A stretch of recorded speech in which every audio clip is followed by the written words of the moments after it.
The challenger, fighting wins coming by way of knockout, presentando el hijo de Mérida, Yucatán, México. Here is ELIAS Espada!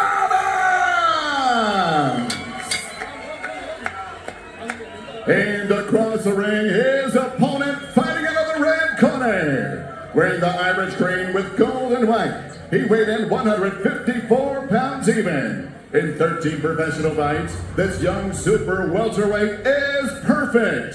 13 victories, no defeats, 11 wins coming by way of knockout. Here is the reigning, defending, undefeated WBC Continental America Super Welterweight Champion from Cork, Ireland. Here is King CALUM.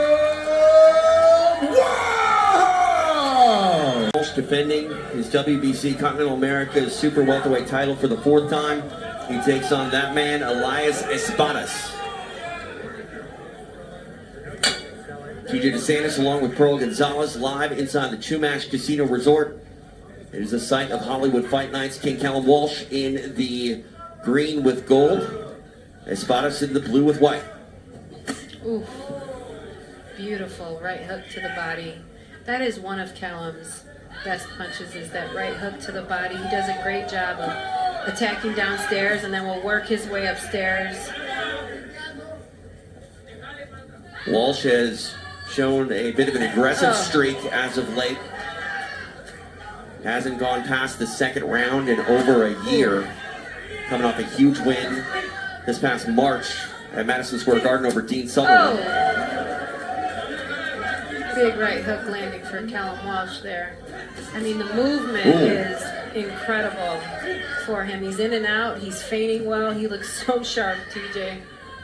We continue to see him level up his game, and this knockout streak that he's on right now, it started here at Chumash when he knocked out Carlos Ortiz in devastating fashion. Went over to the 3 Arena in Dublin. Knocked out a very tough Przemysław Runowski.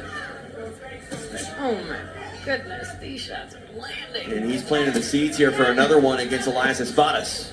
I mean, anybody that is put in front of Walsh has such a difficult time dealing with his power, dealing with the speed. But ELIAS landed a nice right hand there of his own. And as we see, as CALUM says, he's getting older, he's getting stronger, he's becoming more confident and has more belief. And he already believes. The last time he was in the booth with us at our last fight, he talked about how he believes he can knock anybody out in the world. And trying to make ELIAS Espadas a believer right now in his power. Oh, goodness. Oh, nice left to the body, comes upstairs with the right hand. CALUM doing a great job of throwing when ELIAS throws, making it very difficult for ELIAS to really get any offense out. And ELIAS Espadas has been training with Manny Robles for the last 2 years.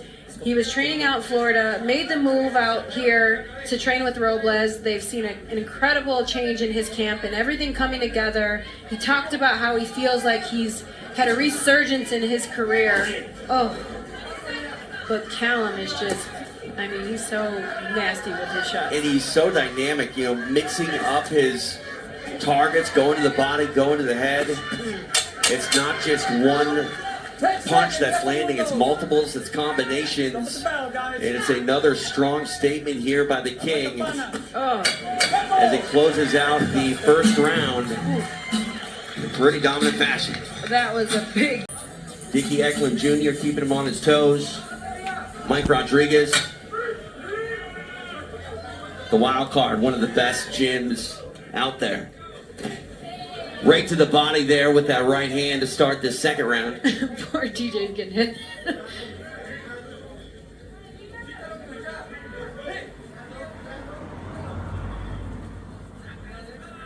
Let's see what kind of adjustments ELIAS can make in this fight, because he really was unable to really have any offense. I mean, you see a little bit of wear on the face of CALUM under his right eye, but I mean, Calum has landed some really big shots thus far. Ooh, clash of heads. Calum immediately said to the referee. Oh, and he's cut. That's not good. Yep, over the right eye. Right over the right eye. That's bad.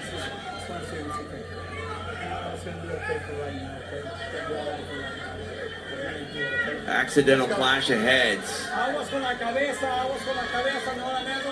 Mark, it's an accidental, but whatever it is, we're going to continue for now. Okay, let's go, time in, let's Heightened go. drama here. Flashback to the Carson Jones fight for Callum Walsh, where he suffered a cut that didn't look as bad as this one. Immediately, Callum ended the fight. Can he do so again? Exactly that, and you know, he talked to us about that. He prefers a 1 to 2 round fight, but is prepared to go all 10 rounds here. And he's a fighter. He's got the instincts of a killer. So knowing when to close the show, how to close the show, is something that Callum really does excel at. Let's see if he can, because this is a tricky cut to deal with. Espadas landed a left hand right on that cut. Let's go. I mean, to say that that cut isn't a problem is disingenuous. Callum is going to try to continue as long as he can, but it's bleeding right into his eye pearl. It is, but you know, Callum's doing a great job of dealing with it. He's a fighter. He's dealt with a lot of adversity throughout his life. Beautiful body shot from Callum Walsh there. He's not fazed by this cut. He's not fazed by the blood, and some people enjoy it. I personally enjoy blood. I enjoy it. I smell it. I can see it, and it just makes sure I'm alive inside the fight here. That's what makes me terrified of you. But, I mean, that blood has been a motivating factor for Callum because, again, I mentioned the Carson Jones fight. He went into a different gear immediately when he saw his own blood. It's hard for you to say on the outside looking in, Pearl, but do you think Callum is having a hard time seeing out that right eye? He's not showing it. I mean, he's got a good poker face if he is, but I will say that I feel like the momentum has slightly moved into Espadas. Espadas is coming forward. He's got a lot more confidence. He may have gained some respect from Callum in this moment, and that might just be what Callum is dealing with internally, but then he shows up with a gorgeous right hook like that to the body to showcase that he's still inside this fight. Oh! 10 seconds, guys, 10. Man, Callum does a great job of timing Espadas. Stop at the bell. Time. All right, so they're going to have a look at that eye at this point. I mean, a lot. He's got a world-class team of killers inside of his corner. You know that they brought in a great cut man, and this is the thing that I learned when I fought professional boxing, the importance of having a great cut man inside your corner that really becomes a big, significant part of your team. Yeah, you can see, just leading with his head was Espadas, and he just landed flush on that brow. And let's see what the cut man can do here. I mean, the cut's as big as the swab. Let's see what he can do here. They're miracle workers, after all. They are. They certainly are. And, you know, this is a fight. Callum is certainly prepared for a fight. And if he gets there. You know he's going to try. I mean, he's not bothered. Here comes the doctor. See what the doctor says. You know, obviously an accidental headbutt. Espadas didn't want this to happen. And it looks like they're going to be able to fight on, maybe? Doctor now talking to Rudy Barragan.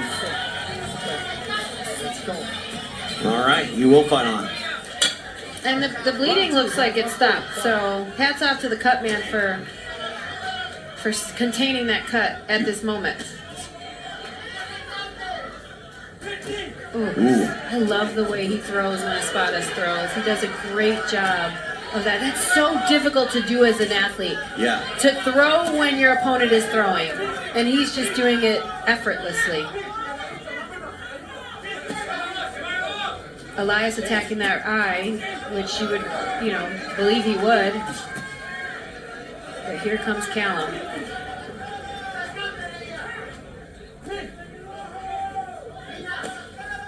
You're right. I think that Cub Man might be a miracle worker because it's not nearly dripping the way it was when it first opened. No. And that's the team. That's the great team that's behind him, is pulling in the right people. And Callum has done an incredible job of manifesting and creating this beautiful life for him and surrounding himself around killers and bringing the right people in front of him and captivating the eyes of a king like Dana White. You know, being sponsored by Conor McGregor, Tom Loeffner. I mean, he's just done a fantastic job of working hard throughout his career to establish himself and become the king that he is becoming. And he is just consumed with this fight game. Obviously, undefeated boxer, but probably one of the biggest fans of the UFC you'll see.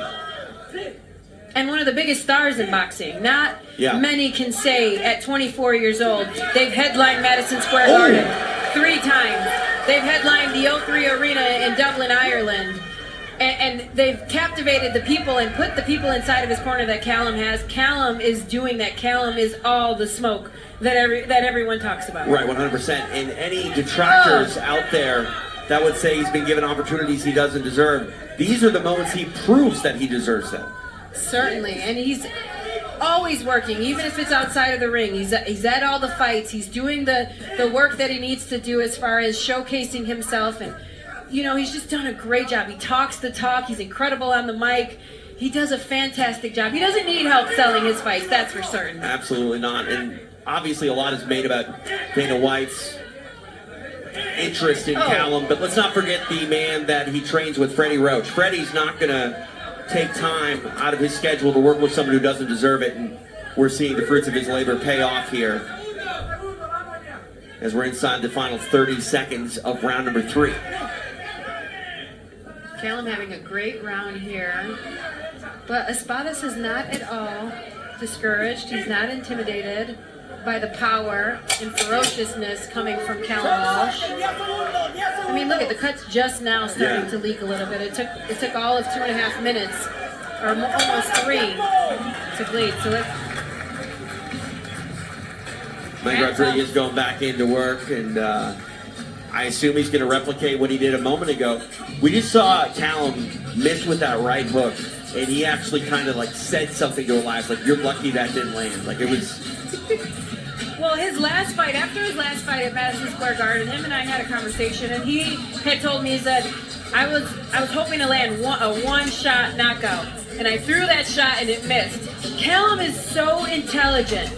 His fight IQ is so high. He knows when the shot that he throws is devastating and what it can do, whether or not it can close the show. And he challenges himself, and that's exactly what the greats do, is they find these crazy challenges within the challenge itself to just take them and excel them. The conversation of, are you going to try MMA, is going to come up from time to time. His girlfriend, Tabitha Ricci, he said that Tony Ferguson came over, ended up doing an hour of wrestling with Tony. Here comes the doctor again, draws the ire of the fans. Is he going to come in every round? Probably. Okay. Yes, sir. Yes, sir. You know, hats off to Espadas, though. You know, he's got a whirlwind of storm in front of him in the superstar in Callum Walsh, and he's doing a great job of really weathering the storm, finding some openings of his own. He's not at all intimidated, fighting his fight, you know, really making the most of his opportunity tonight, TJ. Absolutely. You're seeing Callum come out here to start this 4th round very light on his feet, and you mentioned that storm that Espadas is going to be forced to weather. That storm might only get stronger as this fight goes on. A little extra motivation for the King with that cut. Ooh, nice uppercut. Just beautiful. He's so creative with his striking, Callum Walsh. The feints are money for Callum. I mean, they are stopping Espadas in his tracks. And Espadas does a great job of moving and fighting backwards. We saw that in his last outing here inside Hollywood Fight Night's ring. And he does a great job. And in his last fight, he did a fantastic job of utilizing his jab keeping his last opponent outside of it, maintaining the range, and you see Callum work right through those skills. Nice left hand there from Callum Walsh. Mentioned Walsh on a 3-fight run that have ended in knockouts. Espadas, a very tough customer to put away. He's only been stopped twice in his career. Yes, he has. And you know, one of those was another superstar, Xander Zayas, a very skilled fighter. So, you know, that says a lot about his skill set and the athlete that Espadas is. And he talked to us about how he believes he's had a second wind in his career. And this is almost a rebirth for him. Oh, beautiful. Hook. Right, and left hand landed there from Callum.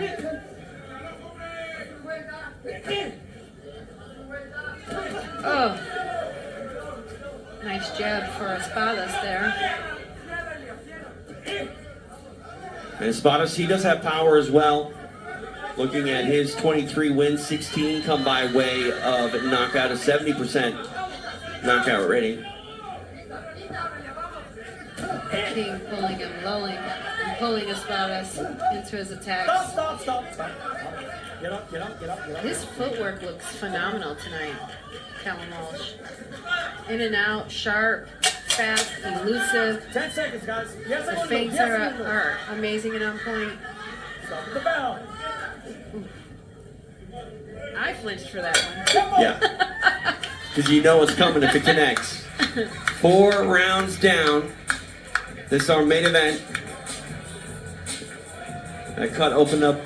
I mean, I can't even say that cut opened. Like, that cut's wide open. It's just not bleeding. No, the cut man's doing a great job of dealing with it. And I think the concern with that cut, Pearl, is that it's dangerously close to the eyelid. And when you have to stitch that, that's where it can get to be a sticky situation.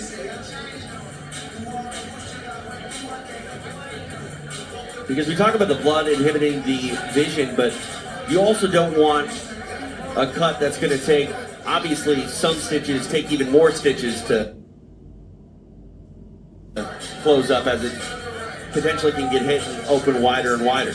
And then, you know, on top of dealing with the stitches initially, you've got to deal with the healing process. And how easy does that open up in future fights? And, you know, it's the scar tissue and the beautiful life of a fighter. You got to love it. Fight Dr. Tony Hicks. Start the round.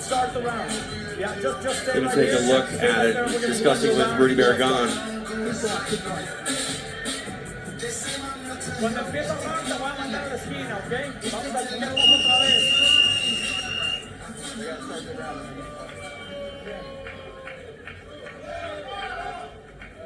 And you can tell, I mean, you asked if the doctors would come look at it before every round. You could feel like a sense of holding the breath in the room, because we don't know how much further he'll be allowed to go. And obviously the fans here, they want to see the fight continue, but safety is paramount.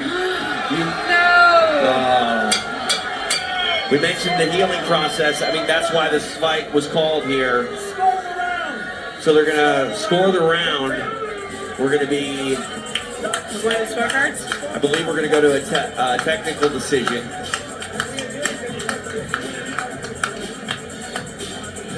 What a fight. Well, I think this might actually be a no contest, Pearl, because we haven't gone the minimum threshold to get a winner off scorecards. We're going to see what they say. Not the way anyone wanted this to end. And now, I guess the sort of concern moving forward is going to be how long will it take for that cut to heal and Callum be able to get cleared again to train and get back in there for another fight.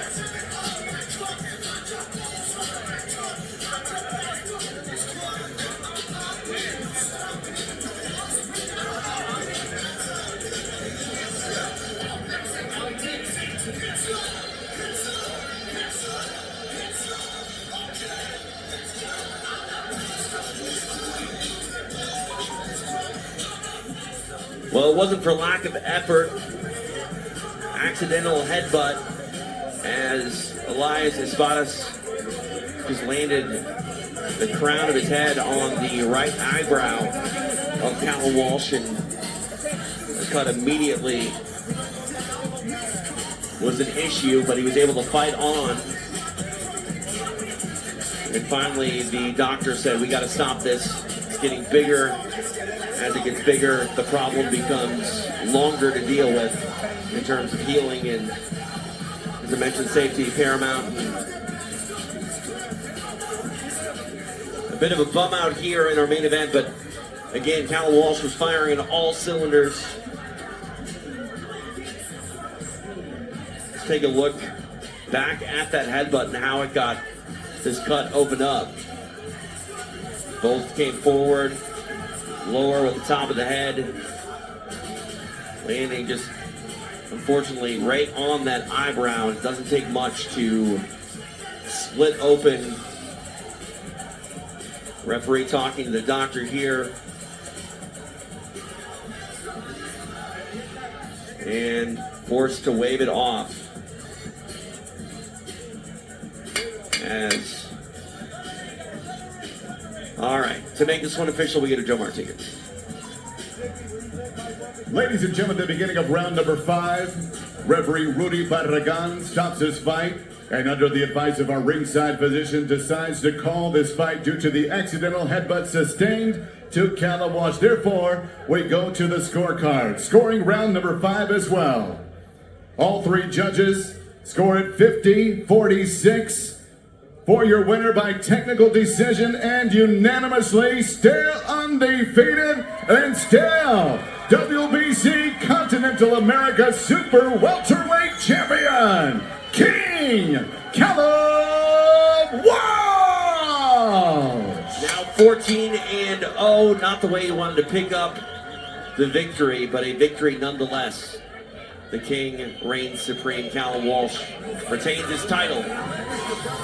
How you doing, Shumash? I'm here with the champ, King. Unfortunate decision here, unfortunate fight. How you feeling right now? Yeah, no, first of all, I want to apologize to everybody that paid to come and see me fight. You know, there were some good fights tonight, so at least you still got to see some action. You know, I'm very disappointed to win a fight like this. I think it was growing into a very good fight. You know, both of us were enjoying it. You know, we were enjoying putting on a show for the fans, and yeah, just apologies to everybody. I don't know, it's not the best way to win, but I'm sorry. I'll put on a show again for you, definitely. You did a fantastic job, especially in that first round. Your footwork, your feints, the movement, you were landing big shots. You know, how did you feel about how this fight was going for you? Did you feel like you were getting the work in that you wanted to? Yeah, definitely. You know, I felt like the fight was very one-sided. You know, I think it was going my way. I think it was going to continue going my way. You know, he's a very good opponent, but yeah, it's unfortunate, you know, but it impacted my vision. I couldn't really see, you know, so I kind of was impacting my fight, but you know, I still think I did enough, and I would have continued to do enough, but it is what it is. It is what it is. You know, you have athletes and fighters out there calling you out. Fernando Vargas Jr. to be specific. What do you have to say to the division and the people calling you out? Fernando Vargas, if you want this belt, come get it, kid. You know, Dana White's promoting the Canelo Crawford. Let's do it. You keep calling my name. You want this? Come get it. You heard him, the King, CALUM Walsh. Now 14-0.